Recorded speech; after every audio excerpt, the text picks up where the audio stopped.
हरिः ओम्।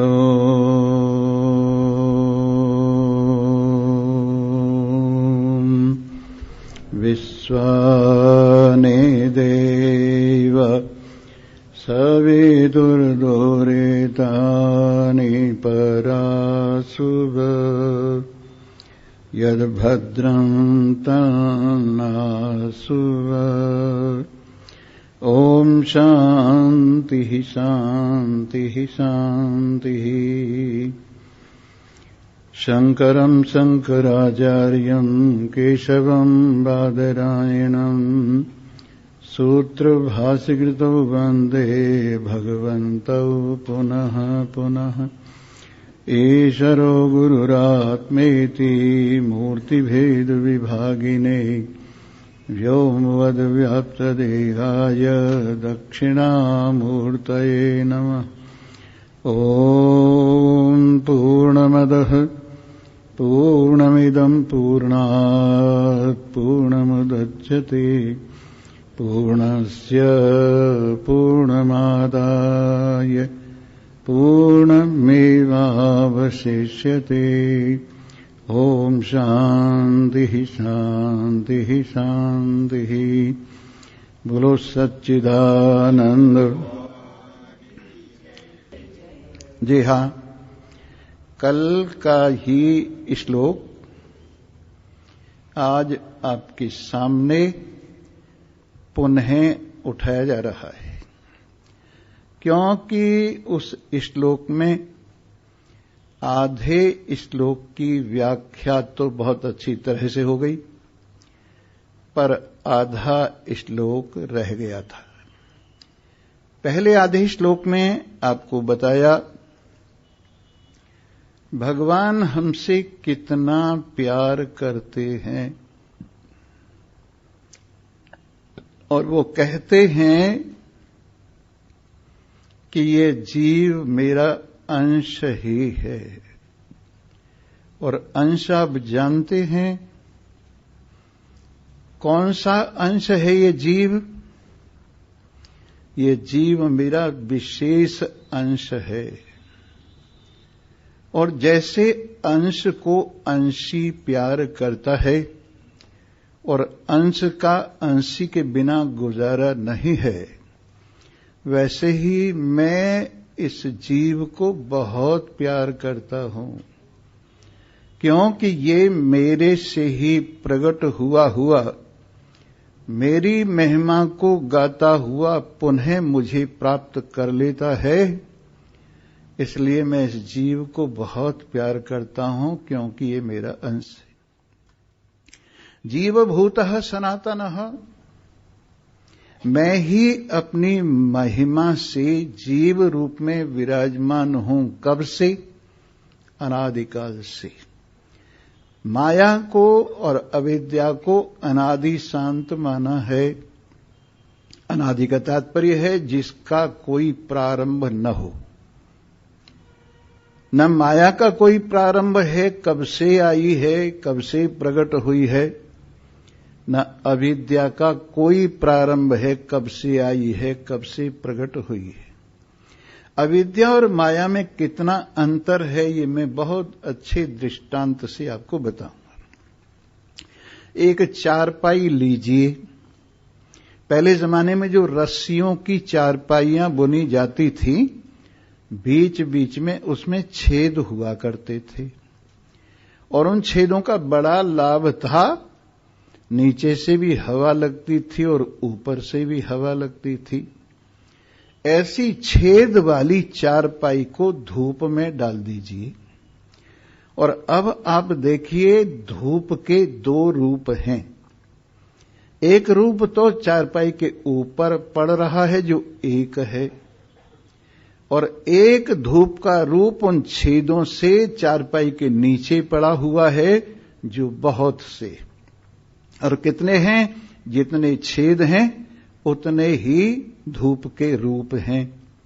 उसी प्रकार से ये माया चारपाई का ऊपर वाला हिस्सा है, और इसमें से ही नीचे की ओर जो अविद्या के छेद हैं, और अंतःकरण विशेष रूप से जो अविद्या का परिणाम है, वो जो छेद हैं, उनसे जो नीचे बहुत सी धूप पड़ रही है, वो अविद्या समझिए। इस तरह से माया और अविद्या का इतना ही अंतर है। समष्टि रूप से माया है और व्यष्टि रूप से अविद्या है। ईश्वर की उपाधि माया है और जीव की उपाधि अविद्या है। क्योंकि अविद्या अनेक हैं, इसलिए जीव अनेक भासते हैं, और माया एक है, इसलिए ईश्वर एक रूप से भासता है। माया के अंदर एक विशेष बात है, वो शुद्ध सतोगुणी है, इसलिए उसके अंदर आवरण और विक्षेप नहीं है। इसलिए ईश्वर में आवरण और विक्षेप नहीं है। और क्योंकि ये जो अविद्या है, ये है मलिन सतोगुणी है। तो दोनों सतोगुणी, पर एक शुद्ध सतोगुणी है और एक मलिन सतोगुणी है। मलिन सतोगुणी होने के कारण ये जो अविद्या है, इसमें जो प्रतिबिंब पड़ता है, उसके अंदर आवरण भी है और विक्षेप भी है। आवरण और विक्षेप क्या होते हैं? किसी वस्तु को ढकना, ये तो आवरण हो गया, और उसके फिर बाद में उसको तरह तरह से लिखना पढ़ना, ये विक्षेप हो गया। जैसे बोर्ड है, उसको पहले ब्लैक कर लेते हैं, ब्लैक बोर्ड, और इसके बाद उसके ऊपर लिखना शुरू करते हैं। वैसे ही पहले आवरण ब्लैक बोर्ड की तरह से है, और उसके ऊपर जो व्यष्टि रूप से लिखाई है, वही समझिए विक्षेप है। आवरण अविद्या रूप है और विक्षेप अंतःकरण रूप है। आवरण की जो प्रतीति है, विशेष रूप से सुषुप्ति में भासती है, और विक्षेप की स्वप्न में और जागृत में प्रतीति होती है। इस प्रकार से जीव में आवरण भी है और विक्षेप भी है, और ईश्वर में न आवरण है और न विक्षेप है। माया को अधीन करके ईश्वर विराजमान है और अविद्या के अधीन होकर जीव विराजमान है। इस तरह से एक ही परमात्मा में दो उपाधि माया और अविद्या होने के कारण ईश्वरता है और जीवता है। फिर इनके तीन तीन रूप हैं। स्थूल रूप से जो हमारे सामने है, ये माया का तमोगुणी रूप आप कह सकते हैं, और इसके अंदर जो परमात्मा की प्रतीति है, वो विराट रूप से है। ये जितने शरीर हैं, सब ईश्वर के शरीर समष्टि रूप में, जीव जंतु वगैरह। इसलिए माया में स्थूल रूप से उनका नाम विराट होता है और आकार मात्रा होती है। इसके साथ एक और समझने की चीज है, वेद में एक सूक्त है, विराट सूक्त, उसमें कहा है, सहस्र शीर्षा पुरुषः सहस्राक्षः सहस्रपाद।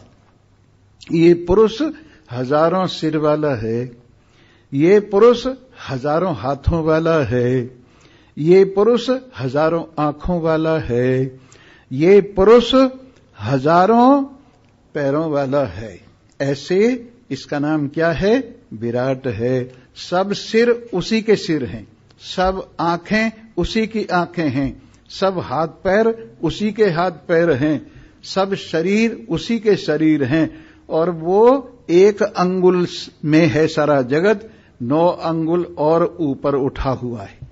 इस प्रकार से जिसके दशांगुल में जगत है, ऐसा ये विराट पुरुष है। और ये शरीर को लेकर के जो स्थूल शरीर है, और 19 इसमें मुख हैं, 5 ज्ञानेन्द्रिय, 5 कर्मेंद्रिय, 5 प्राण, मन बुद्धि चित्त अहंकार, और बाहर की ओर प्रवृत्ति है, स्थूल पदार्थों का भोग है, 7 इसके अंग हैं। इस प्रकार से ये व्यष्टि में विश्व कहलाता है। विश्व और विराट दोनों मिलकर के एक हैं समष्टि व्यष्टि, और इसको ओम की आकार मात्रा कहा जाता है। इसके बाद जो सूक्ष्म रूप से विराजमान है समष्टि, उसका नाम हिरण्यगर्भ है। हिरण्यगर्भ कैसे है? हिरण्या नाम गर्भः, जो प्रत्यक्ष पदार्थों का गर्भ है, ये स्थूल पदार्थ जिससे प्रकट होते हैं, इसलिए इसको हिरण्यगर्भ माने चमकीले पदार्थ जिससे प्रकट होते हैं, स्थूल पदार्थ जिससे प्रकट होते हैं, ऐसा हिरण्यगर्भ है जिसको हम समष्टि रूप से यों समझिए सूक्ष्म रूप में इसको कहते हैं। और इसी का फिर तेजस इसका व्यष्टि रूप है, जिसके अंदर वही 5 ज्ञानेन्द्रियां, 5 कर्मेंद्रियां, 5 प्राण, मन बुद्धि चित्त अहंकार, ये 19 मुख ज्यों के त्यों है। पर वृत्ति अंतर्मुख है और सूक्ष्म पदार्थों का भोग है। इस प्रकार से ये तेजस कहलाता है। तेजस और हिरण्यगर्भ ये दोनों एक हैं और ये ओम की उकार मात्रा है। इसके बाद जो समष्टि माया है, जो शुद्ध सतुगुणी माया है, उसकी उपाधि से इसमें कारणता है, माने ईश्वरता है, इसको हम ईश्वर कहते हैं। और जो व्यष्टि रूप से जो कारण शरीर है, उसमें जो उपाधि है वो प्राज्ञ कहलाती है। और ये दोनों मकार मात्राएं हैं। विराट और विश्व अकार मात्रा है, हिरण्यगर्भ और तेजस उकार मात्रा है, ईश्वर और प्राज्ञ ये मकार मात्रा है। इस तरह से ये ओम की 3 मात्राएं हैं। और अव्यक्त रूप से ओम कोई मात्रा वाला नहीं, बिना मात्रा माने माप तोल, मात्रा कहते हैं माप तोल, जिसकी कोई माप तोल नहीं है, ऐसा मूल पदार्थ है जिसमें माया का आरोप होकर ईश्वरता आती है और अविद्या का आरोप होकर जीवता आती है। तो ये परमात्मा की ही महिमा है जीव, और कोई अलग पदार्थ नहीं है। इसलिए भगवान कहते हैं कि तू मेरा अंश है अविद्या की उपाधि को लेकर। लेकिन अगर तू उपाधि को एक तरफ छोड़कर देखे, नासमझी से ऊपर उबर कर देखे, अपनी प्राज्ञता से छुट्टी पाकर देखे, अपनी तेजसता से छुट्टी पाकर देखे, अपनी विश्वता से छुट्टी पाकर देखे, और मुझमें से जो भाग विराट का है या जो भाव हिरण्यगर्भ का है, जो भाव ईश्वर का है, इन सब से अलग होकर देखे तो तू और मैं एक ही हैं। इस तरह से हम सब, कल मैंने बताया था, ईश्वर अंश जीव अविनाशी, चेतन विमल सहज सुख राशि। ये जीव ईश्वर का ही अंश है। जैसे भूमि परत भाडाबर पानी, जिम जीव ही माया लपटानी। ऊपर से जो बूंद पड़ती है बादल में से बिल्कुल शुद्ध होती है, लेकिन जमीन में आकर मिट्टी के साथ मिलकर वो मैली हो जाती है। उसी प्रकार से हम ऊपर से देखें, परमात्मा की ओर से देखें, निज स्वरूप की ओर से देखें, तो बिल्कुल डिस्टिल्ड वाटर की तरह से शुद्ध हैं। लेकिन यहां जमीन में पड़ने से जमीन का मैल, सतोगुणी जमीन में पड़ने से सतोगुण वाला मैल, रजोगुणी जमीन में पड़ने से रजोगुण वाला मैल, और तमोगुण में पड़ने से तमोगुण वाला मैल हमारे साथ चिपट गया है। अगर आप अपने को शुद्ध रूप से देखना चाहते हैं तो डिस्टिल्ड कीजिए, अपने आप को डिस्टिल कीजिए, और जब आप देखेंगे आप में से जो वास्तविकता है वो अपने आप में विराजमान हो गए। मैल नीचे रह गया है, मैल नीचे रह गया, स्थूल शरीर का मैल, सूक्ष्म शरीर का मैल, कारण शरीर का मैल नीचे रह गया है।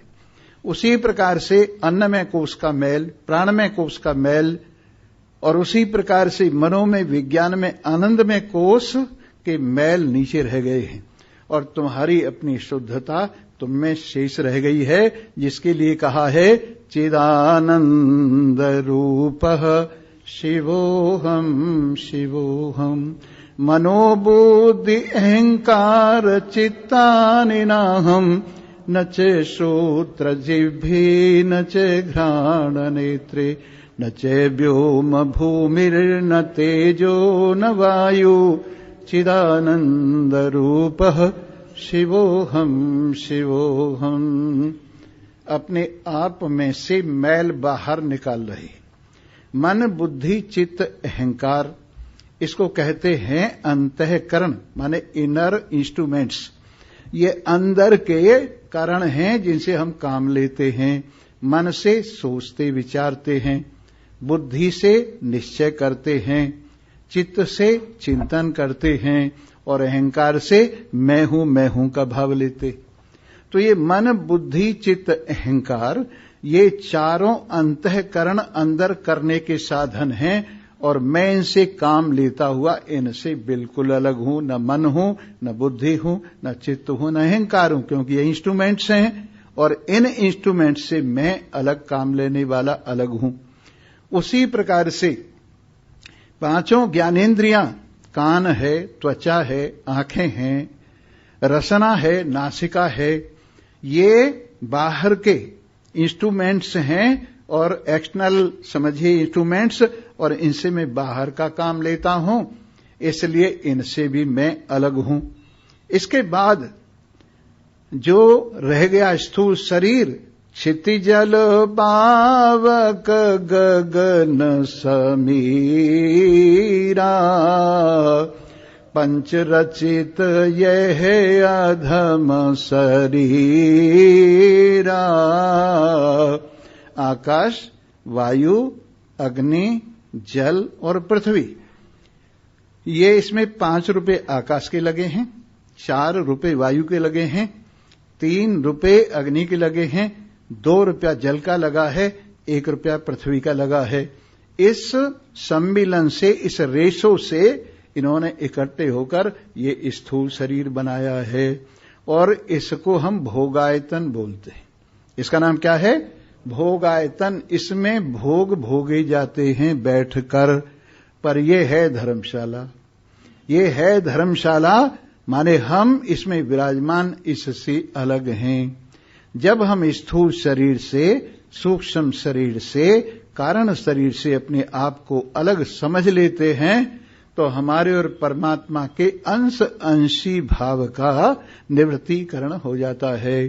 अंश और अंशी उपाधि से हैं और इतना जरूर है कि ये अंश अंशी का स्मरण करे ना तो उनकी कृपा से उपाधि जल्दी हट जाती। इतना जरूर है कि आप जो काम कर रहे हैं भगवान का नाम लेके करें, मंगलाचरण करके करें, तो वो काम शीघ्र हो जाता है, जल्दी हो जाता है। मंगलाचरण हम जो करते हैं किस लिए करते हैं? एक तो कार्य निर्विघ्न समाप्त हो जाए, एक तो कार्य निर्विघ्न समाप्त हो जाए, इसलिए मंगलाचरण करते हैं। और एक शुद्ध वातावरण मंगलाचरण से बनता है। जो लोग यहां सुनने के लिए आते हैं, मंगलाचरण से वो सीखते हैं कि हमें भी मंगलाचरण करना चाहिए। आगे के लिए एक आस्तिक परंपरा बनती है, इसलिए मंगलाचरण किया जाता है। और एक वातावरण शुद्ध होता है मंगलाचरण से, कहने सुनने का मजा आता है, इसलिए मंगलाचरण किया जाता है। और 3 तरह का मंगलाचरण होता है। एक तो होता है वस्तु निर्देशात्मक मंगलाचरण, जिसमें पहले ही बता दिया जाता है कि हम क्या आपको कहने जा रहे हैं। वस्तु का निर्देशन पहले ही कर दिया जाता है, इसका नाम है वस्तु निर्देशात्मक मंगलाचरण। और दूसरा है आशीर्वादात्मक मंगलाचरण, जिसके अंदर गुरु और शिष्य दोनों मिलकर भगवान से प्रार्थना करते हैं। जैसे हम करते हैं सहनावतु सहनौ भुनक्तु सह वीर्यं करवावहै तेजस्विनावधीतमस्तु मा विद्विषावहै। परमात्मा से प्रार्थना की है, सह नौ माने गुरु और शिष्य, हम दोनों की साथ साथ रक्षा हो। सह नौ अवतु, सहना भवतु, सह नौ भुनक्तु। और ये जो अमृत है, इस अमृत को हम प्राप्त कर रहे हैं, साथ साथ मिलकर भोग लगाएं। सह नौ भुनक्तु। सह वीर्यम करवावहै, हमारी शक्ति सामर्थ्य इस अमृत का भोग लगाने से साथ साथ बढ़ें। सह वही करवावहै। तेजस्विनावधीतमस्तु, हमारा अध्ययन किया हुआ तेजस्वी हो, आगे बढ़ने वाला हो, हमारा और औरों का कल्याण करने वाला हो, और आगे से आगे विस्तार को प्राप्त होता हुआ हो। मां विद्वेषावहै, हम गुरु और शिष्य आपस में द्वेष करने वाले न हों। इसका नाम क्या है? वस्तु निर्देशात्मक मंगलाचरण के साथ साथ ये अपनी रक्षा के लिए है, और इसको हम आशीर्वादात्मक मंगलाचरण कहते हैं। तीसरा मंगलाचरण है इष्ट देव नमस्कारात्मक मंगलाचरण। अपने इष्ट देव को जो नमस्कार किया जाता है वो इष्ट देव नमस्कारात्मक मंगलाचरण है। इस तरह से मंगलाचरण में ही इस अमृत को हम दोनों मिलकर भोग लगाएं। ये आगे वृद्धि को प्राप्त होने वाली हो, कल्याण करने वाली हो।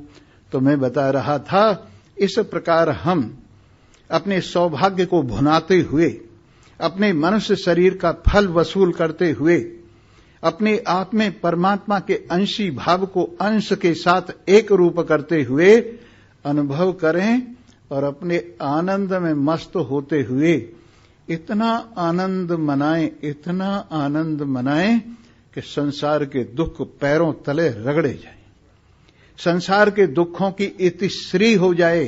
ये तो मानने से है, दुख है तो मानने से है, सुख है तो मानने से है, लाभ है तो मानने से है, जय है तो मानने से है, रिश्तेदारी है तो मानने से है, सारा संसार मानने से है।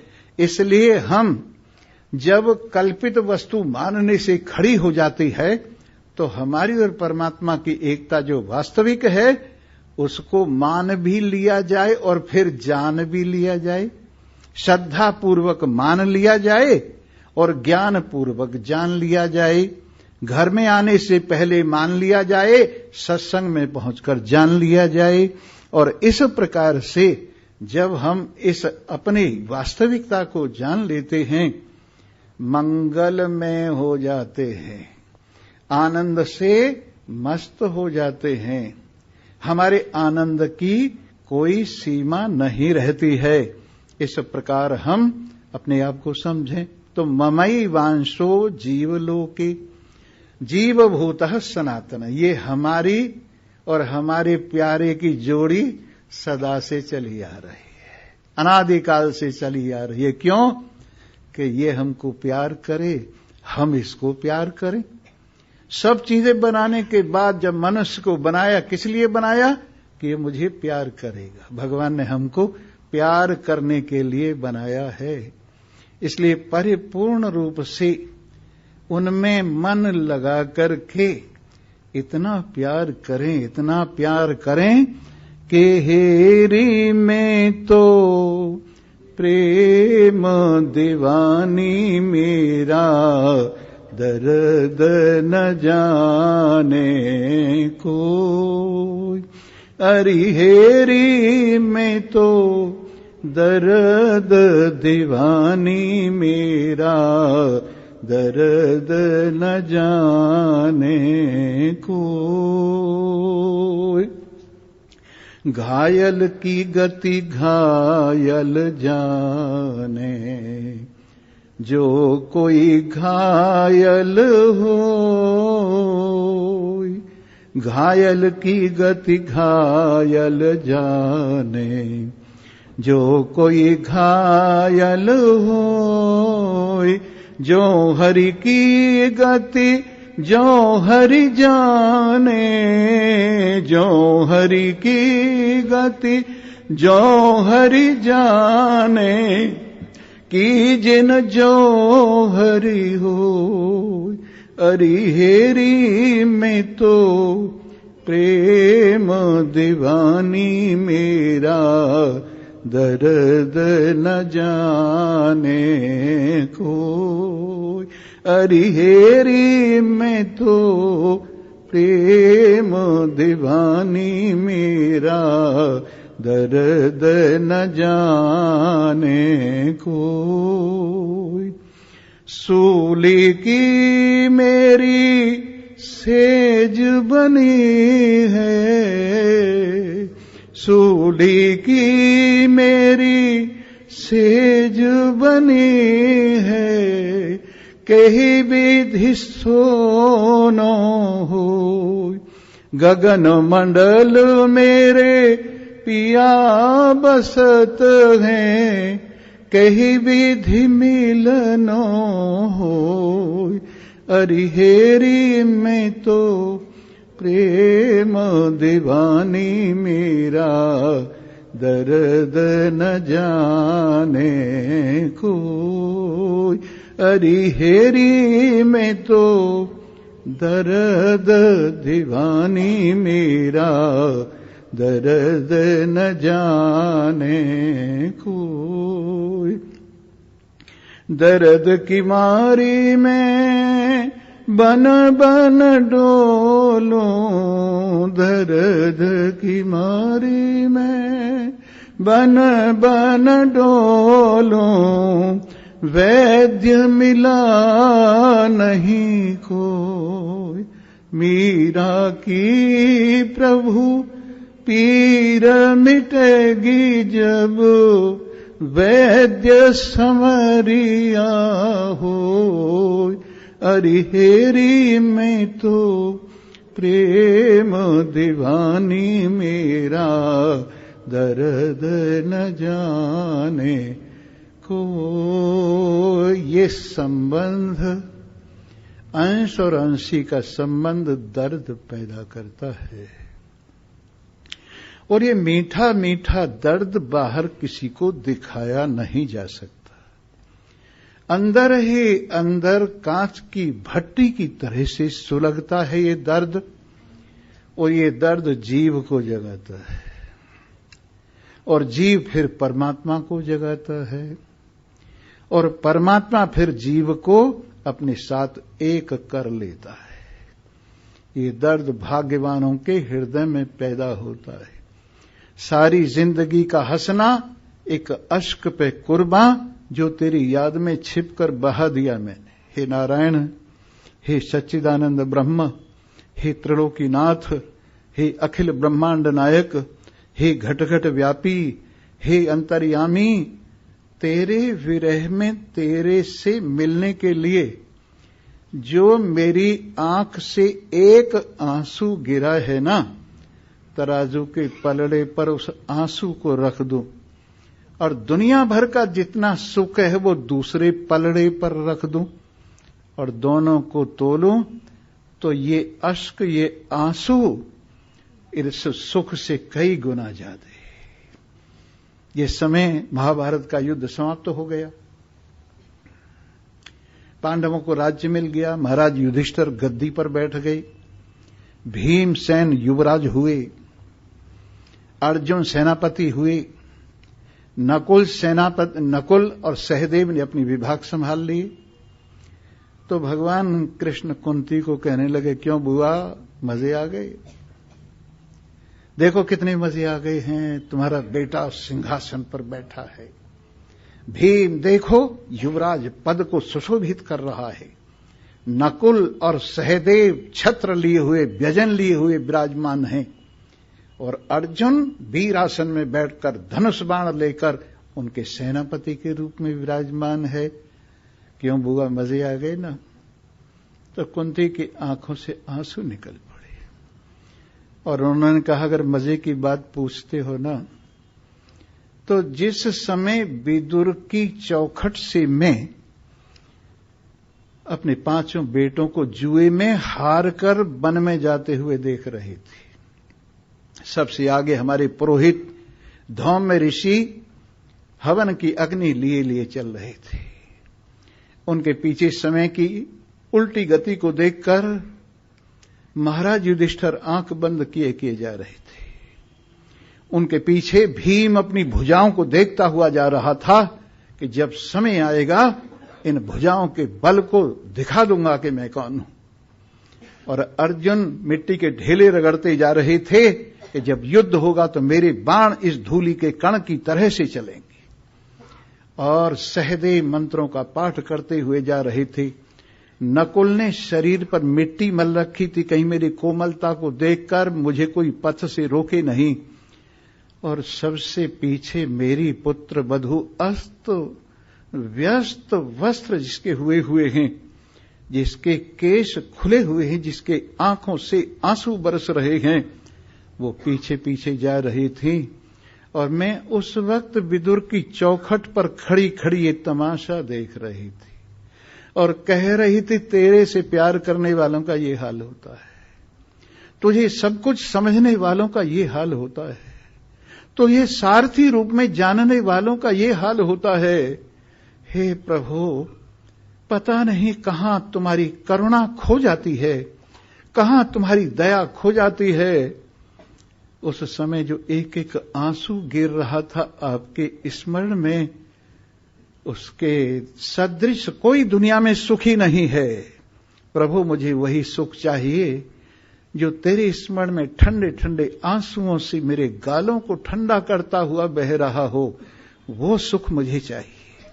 सो मेरे मित्रों, ये गरम गरम आंसू, ये नरम नरम आहें, किस मुंह से कह दूं इश्क में आराम नहीं है। ये गरम गरम आंसू, ये नरम नरम आहें, किस मुंह से कह दूं इश्क में आराम नहीं है। तो हमको भगवान का प्यार, अपने अंशी का प्यार जगह जगह कर बुला रहा है। महात्माओं के रूप में संदेशे भेज रहे हैं हमारे प्रियतम, आयु की वृद्धता के रूप में संदेशे भेज रहे हैं हमारे प्रियतम।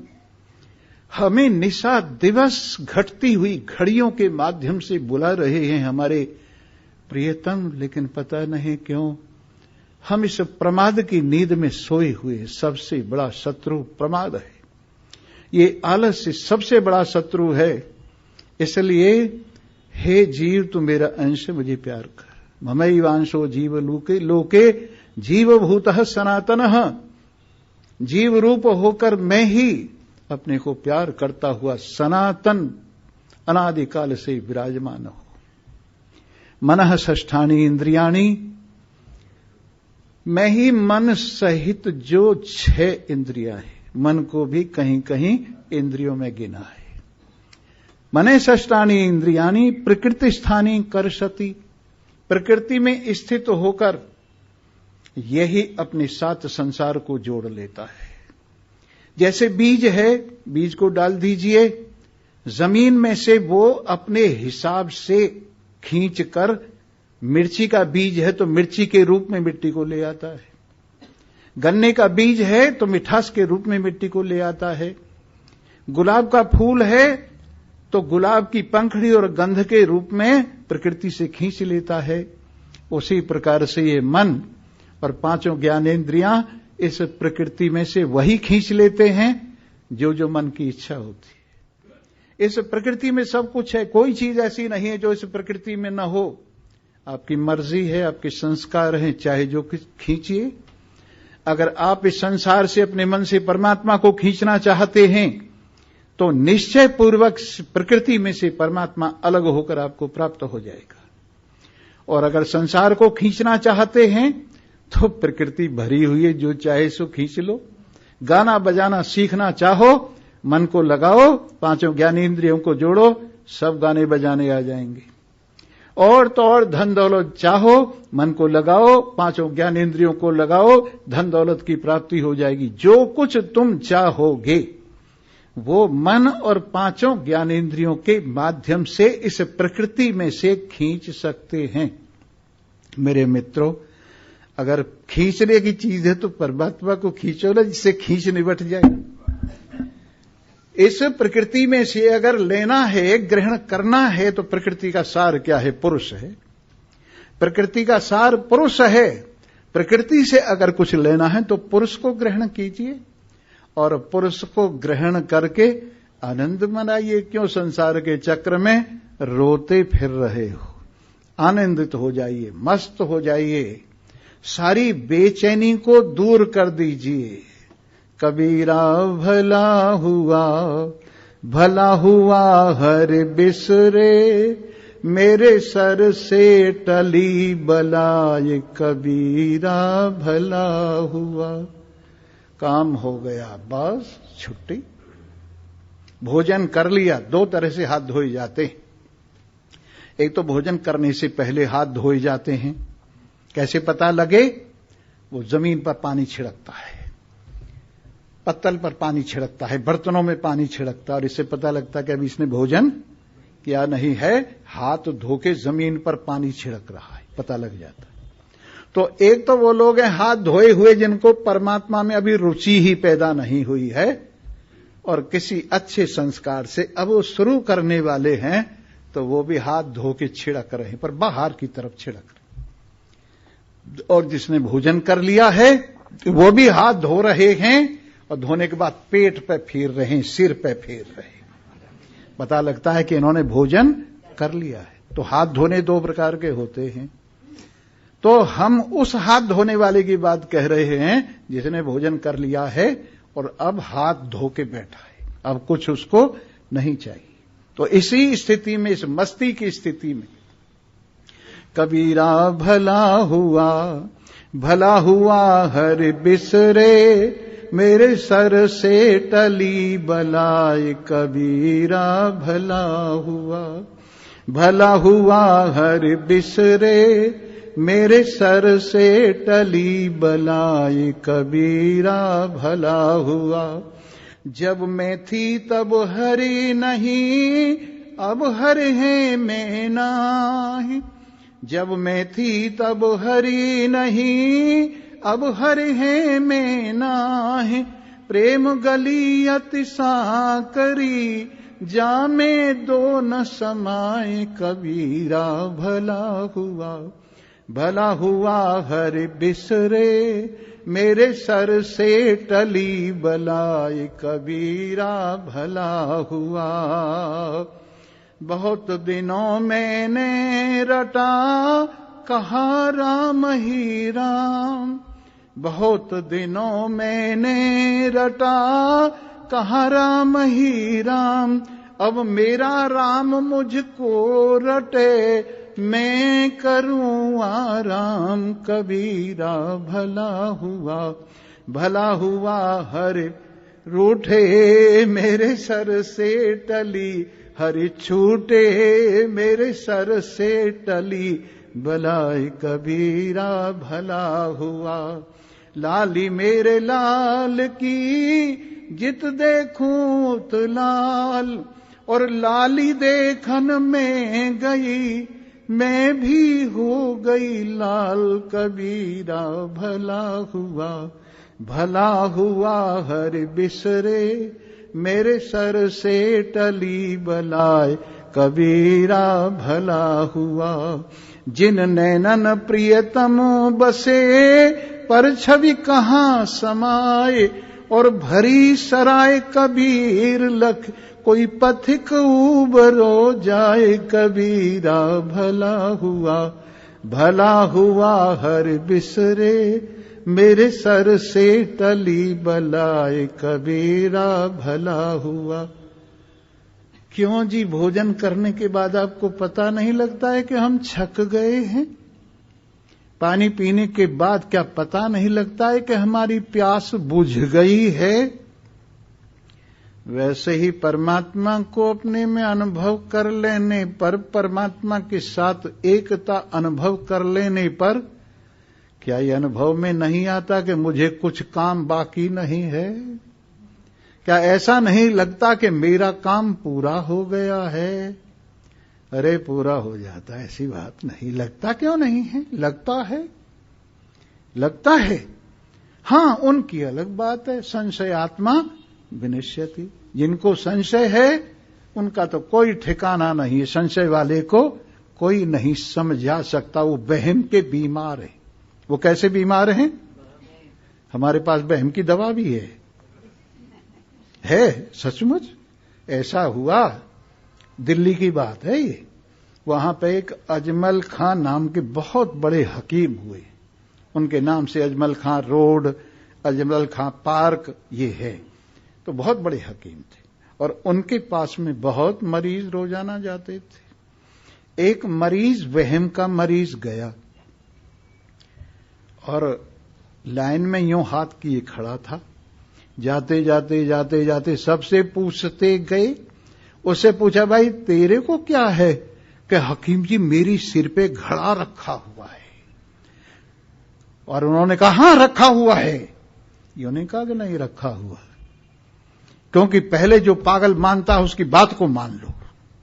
अगर पागल की बात नहीं मानी गई तो शुरू में काम खराब हो जाएगा। वहम वाले की बात को पहले मान लो। मान लिया, हां, ओहो हां है। फिर इसमें एक बहुत बड़ा सांप है। देख के ओहो ये तो बड़ा खतरनाक सांप है।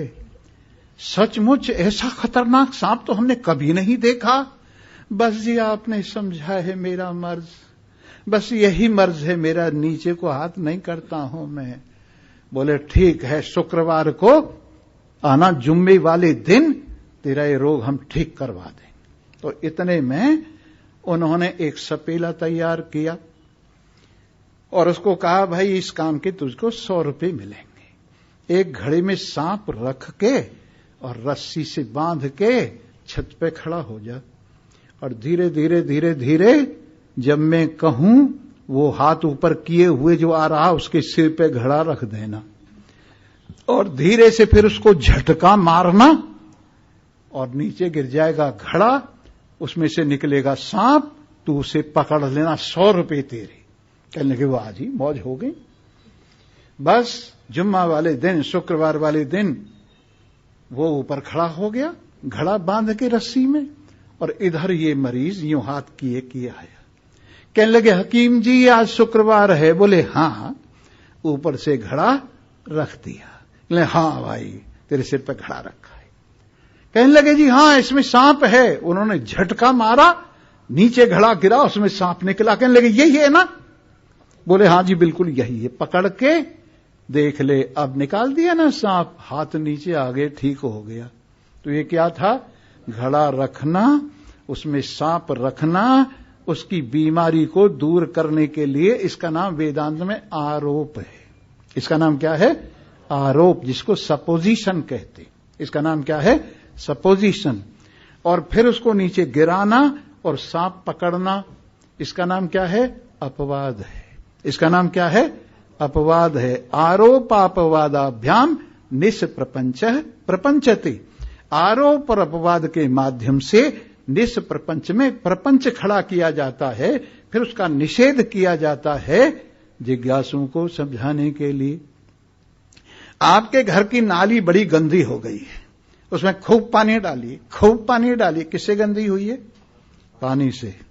और फिर हिसाब से पानी डालिए, हिसाब से धार बांध के पानी डालिए और झाड़ू से दोनों को निकाल दीजिए। ये क्या है? आरोप और अपवाद। तो संसार से ही ये हमारा मन गंदा हुआ है।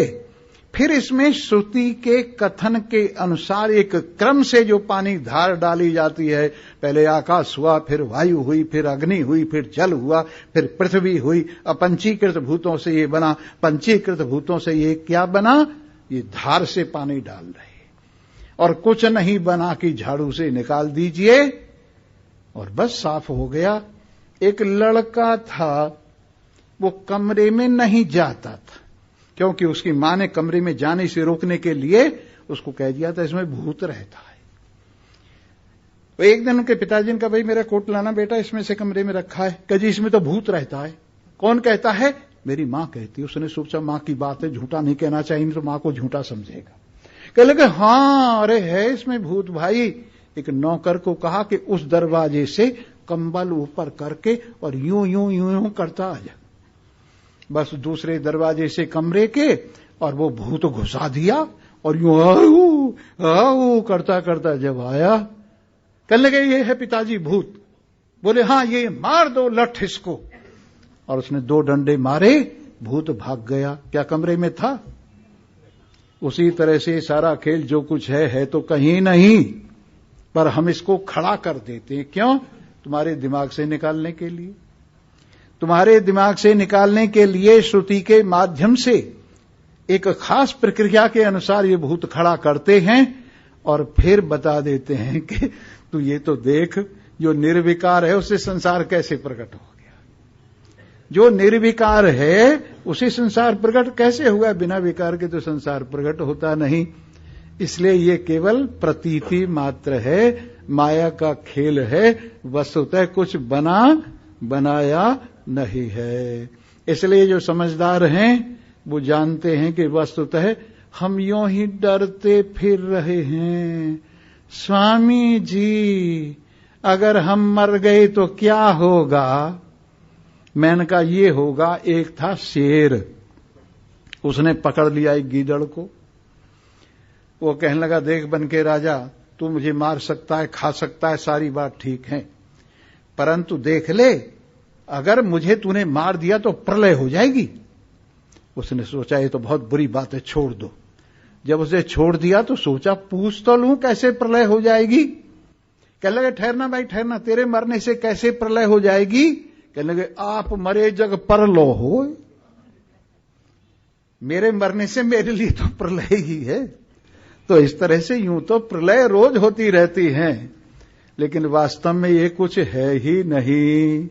और क्या है? शेख चिल्ली की कथा जानो, यह संसार है, बिन हुए ही मर गया, रोना यहां बेकार है।